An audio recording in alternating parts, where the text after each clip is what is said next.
It was the best of times, it was the worst of times. It was the age of wisdom, it was the age of foolishness. It was the epoch of belief, it was the epoch of incredulity. It was the season of light, it was the season of darkness.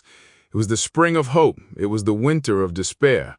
We had everything before us, we had nothing before us.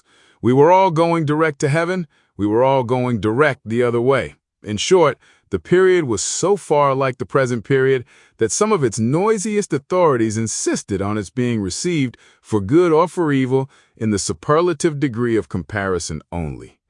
For anyone who's ever wrestled with the idea of justice, vengeance, and the sheer human cost of revolution, these words resonate with an unsettling power. It's a world on the brink, where the weight of past sins threatens to shatter the present, and one man's quiet act of sacrifice could reshape everything. Welcome to the Ink and Argument Podcast. I'm Malik, and today we're delving into the epic historical novel A Tale of Two Cities by Charles Dickens. Before we continue, please remember to like this episode and follow our podcast for more insightful discussions. If you have a different perspective on A Tale of Two Cities or want to be a guest, reach out to us on Instagram. It's truly one of the most iconic openings in literature, isn't it? That immediate juxtaposition sets the stage for the entire narrative. Dickens isn't just telling a story, he's capturing the very spirit of an era, highlighting the profound contradictions and inequalities that define both London and Paris in 1775. He does, and he pulls no punches in describing the state of England. We see a landscape rife with crime, daring burglaries and highway robberies right in the capital every night. Justice is harsh, almost indiscriminately applied, as evidenced by the sheer number of executions from minor offenses like hanging a housebreaker on Saturday who was taken on Tuesday, or burning pamphlets at Westminster Hall. It paints a picture of a society struggling to maintain order, often through brute force. Exactly. The hangman is described as ever busy and ever worse than useless. There's a cynicism baked into the system, a sense that the law is less about rehabilitation and more about spectacle and deterrence, though it often failed even at that. And across the channel, Paris presents a stark yet equally disturbing contrast. The initial portrayal is of extreme aristocratic excess and indifference. The Monsignor, needing 4 men just to serve his morning chocolate, encapsulates this almost absurd level of luxury. It's a world where the elite believe the earth and the fullness thereof are mine, saith Monsignor. And this opulence exists directly alongside abject poverty. Dickens contrasts the Monsignor's grand hotel with the poverty of Saint-Antoine, where people gather to drink spilled wine from the streets. This isn't just drinking, it's a primal act, a desperate act, and the wine stains on their hands and faces are ominously described as resembling blood. It's a potent foreshadowing of the violence to come. It's almost as if the groundwork for the revolution is literally being laid in those streets. We're introduced to Mr. Lorry, a man of business from Tellson's Bank, traveling with a mysterious message, recalled to life. What is the significance of this phrase, and how does it introduce the human element into this grand historical backdrop? The phrase, recalled to life, is central to the novel's themes of resurrection and transformation. Mr. Lorry's journey to Dover is to meet Lucy Manette, the daughter of a client. He has to explain to her that her father, Dr. Manette, whom she believed to be dead, has actually been imprisoned in the Bastille for 18 years. He's literally being recalled to life from a living grave. This revelation sets in motion the personal narrative that runs parallel to the historical one. And when they finally find Dr. Manette in the garret, he's a shadow of a man, making shoes, barely able to speak beyond 105 North Tower. It's a heartbreaking scene. Lucy's compassion, her golden hair, and gentle touch seem to be the only things that can pull him back to reality. It's almost a miracle. It is, and that golden thread of Lucy's love becomes the binding force for the entire Manette family. She embodies hope and healing. But while Dr. Manette begins his slow recovery in London, the seeds of revolution in Paris, nurtured by figures like Madame Defarge, are growing into something far more sinister than anyone initially imagined. Indeed. This brings us to Charles Darnay, who is tried for treason in London It's a crucial early plot point. We see the legal system at play, but it's not entirely just, is it? The witnesses against him, John Barsad and Roger Cly, are clearly unreliable. It feels like a setup. It's absolutely a setup designed to highlight the corruption and political machinations of the time. Barsad and Cly are essentially professional perjurers, spies who would testify for profit. Darnay's acquittal, though, comes about due to a clever intervention by Sidney Carton, who points out his uncanny resemblance to Darnay.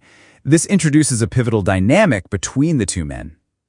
That resemblance is striking, almost unsettling. And Carton, Darnay's legal counsel, seems to be a man of immense talent, yet utterly wasted. He's depicted as intelligent but dissolute, calling himself a jackal to Stryver's lion. His self-awareness of his wasted potential is agonizing.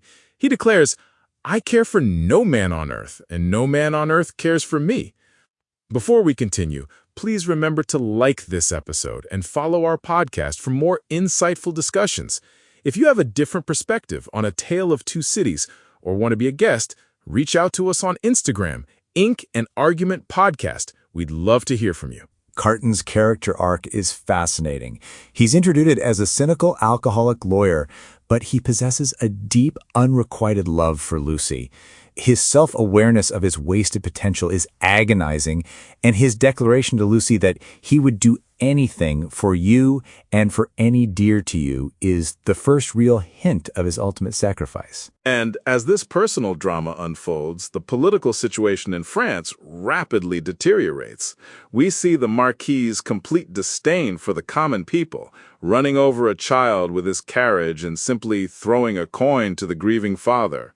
This kind of arrogance fuels the fire of the revolution. It does. The Marquis is a symbol of the old regime's heartless oppression. His murder, with the note "This from Jock," marks a clear turning point. The abstract Jock's revolutionaries now have a tangible victory, foreshadowing the widespread aristocratic purges.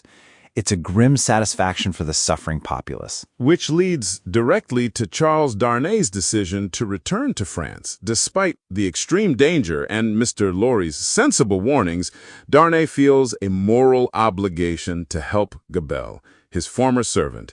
He renounces his aristocratic heritage and tries to act as a man of principle in a world that has abandoned it. It's a noble, but perhaps naive decision to believe in individual justice amidst the societal upheaval. And he quickly learns the hard truth. He's immediately arrested as an immigrant and an aristocrat, thrown into La Force prison. Dr. Manette and Lucy follow him to Paris, where the doctor's past as a Bastille prisoner ironically grants him a temporary but significant degree of influence with the revolutionaries. Dr. Manette's transformation is profound.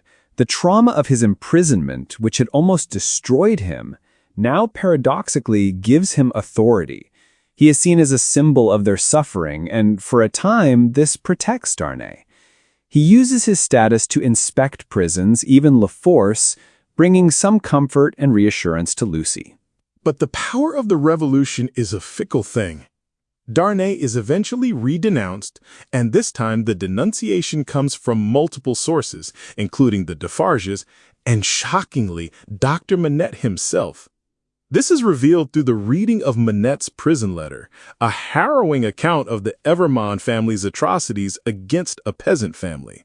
That letter is the narrative's bombshell.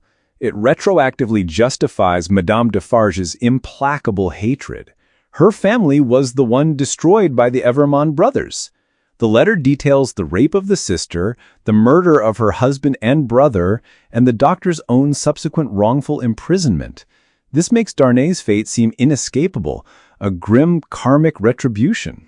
So even Dr. Manette, the paragon of suffering and compassion, unwittingly condemns his own son-in-law due to the deep-seated trauma and the legalistic nature of his prison denunciation.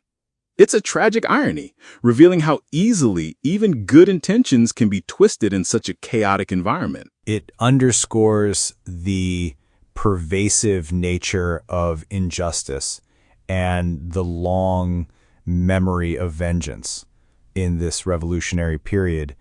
Madame Defarge's relentless pursuit of the entire Evermond line, including Lucy and her child, highlights her belief that the sins of the fathers must be fully expiated. Her knitting, her register, becomes the terrifying symbol of this systematic extermination. With Darnay condemned, it seems all hope is lost. Yet, Sidney Carton, the wasted man, steps forward.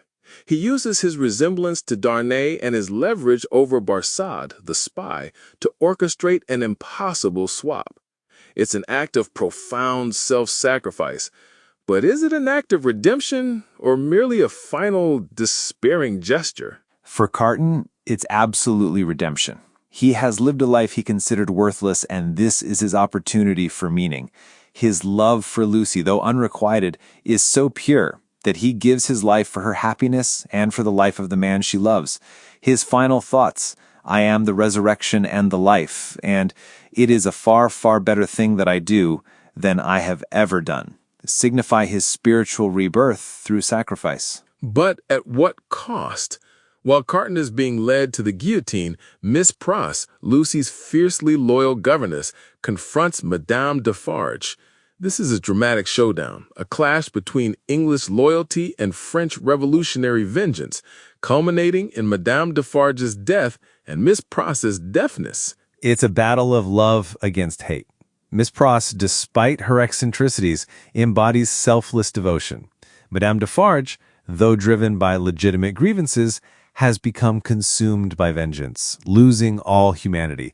Their struggle is almost allegorical, and Miss Pross's victory, though costing her hearing, protects Lucy and her family from Madame Defarge's final murderous intent. So, in the end, we have this complex interplay. Darnay, the innocent aristocrat, is saved by Carton, the seemingly wasted intellectual, through an act of love.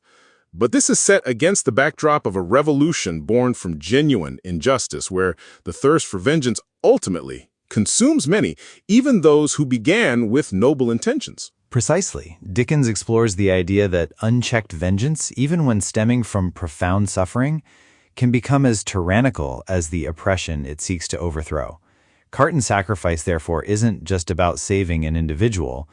It's a testament to the enduring power of love and selflessness as a counterpoint to the destructive forces of hatred and political extremism. It offers a glimmer of hope that humanity can rise above its darkest impulses. And that, perhaps, is the true recall to life, not just for Dr. Manette, but for the moral compass of individuals in a world gone mad. Thank you for joining us on